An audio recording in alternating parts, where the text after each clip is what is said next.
48 घंटे बाद पीएम मोदी लेने वाले हैं इतना बड़ा फैसला कि हिंदुस्तान की सियासत में सुनामी आ जाएगी।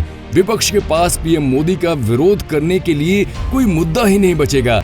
जहां विपक्षी राज्य मोदी को कोसेंगे तो वहीं मोदी विरोधी भी कहेंगे, वाह मोदी जी वाह। पेट्रोल की कीमतें इतनी कम होगी कि आप सोच भी नहीं सकते।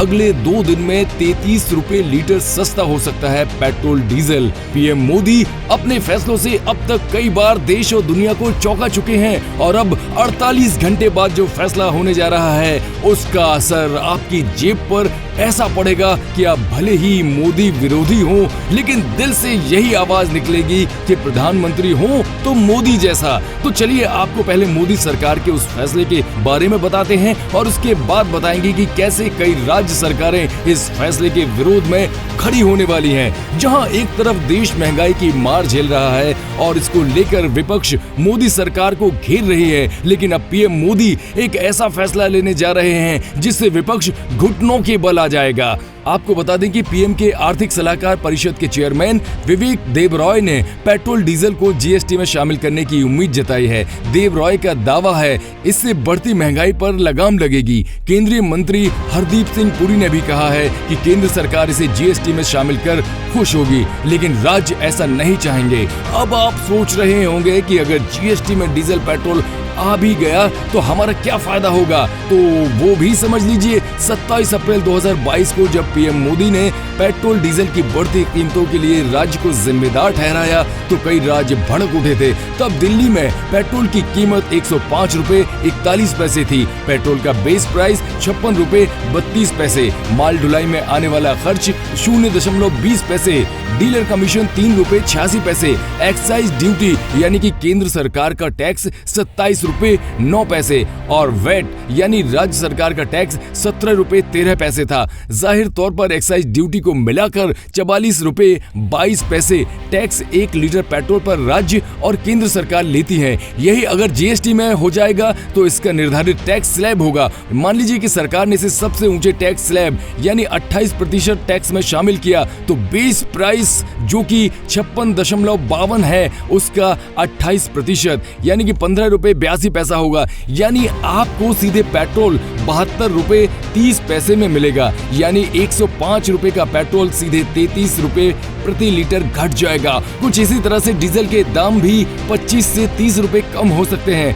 भारत ने मई महीने में ही सारे पुराने रिकॉर्ड तोड़ दिए। रूस से 30.36 लाख मीट्रिक टन तेल मंगाया। इराक के बाद अब रूस भारत का दूसरा तेल आपूर्तिकर्ता बन चुका है। भारत को कच्चे तेल में अच्छी छूट मिल रही है। भारत चाहता है कि रूस $70 प्रति बैरल पेट्रोल दे। अगर ऐसा हुआ तो पेट्रोल और सस्ता होने वाला है। रूस यूक्रेन युद्ध की वजह से रूस पर लगे प्रतिबंधों का फायदा अब भारत की जनता को मिलने वाला है। अब अगर अंतर्राष्ट्रीय बाजारों में तेल की कीमतें बढ़ेंगी भी तो भी आपको ज्यादा महंगा पेट्रोल नहीं खरीदना होगा। कुछ दिनों पहले भी मोदी सरकार ने एक्साइज ड्यूटी कम की थी, लेकिन कीमतें इतनी कम नहीं हो सकी जितनी कम होनी चाहिए।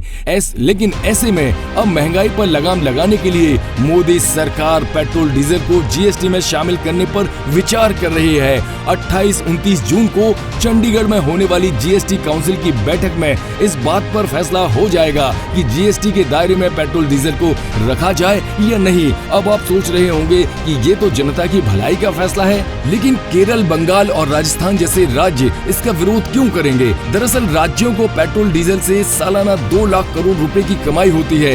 अब जिन राज्यों में बीजेपी की सरकार है वहाँ की सरकारें तो इस फैसले को सहन कर लेंगी, लेकिन केरल, बंगाल, राजस्थान और छत्तीसगढ़ जैसे राज्य जहाँ बीजेपी के विरोधियों की सरकारें हैं वो जरूर इस फैसले से नाखुश होंगे कि मोदी ने हमारा खजाना खाली ही कर दिया। जबकि सच ये है कि सरकारों का खजाना जनता के लिए ही होता है और अगर पीएम मोदी पेट्रोल डीजल को जीएसटी में शामिल करेंगे तो ये अब तक का सबसे बड़ा फैसला होगा जिससे सीधा देश की जनता को लाभ मिलेगा। और आज की महंगाई को देखते हुए भी ये सबसे जरूरी कदम है। जब देश की जनता 100 से भी ज्यादा रुपया लीटर पेट्रोल भरवा कर त्रस्त है तो क्या इसका लाभ नहीं मिलना चाहिए? दोस्तों, आपकी इस पर क्या राय है? क्या पेट्रोल डीजल को जीएसटी में शामिल करना चाहिए? कमेंट करके जरूर बताएं और इस वीडियो को अधिक से अधिक शेयर जरूर करें।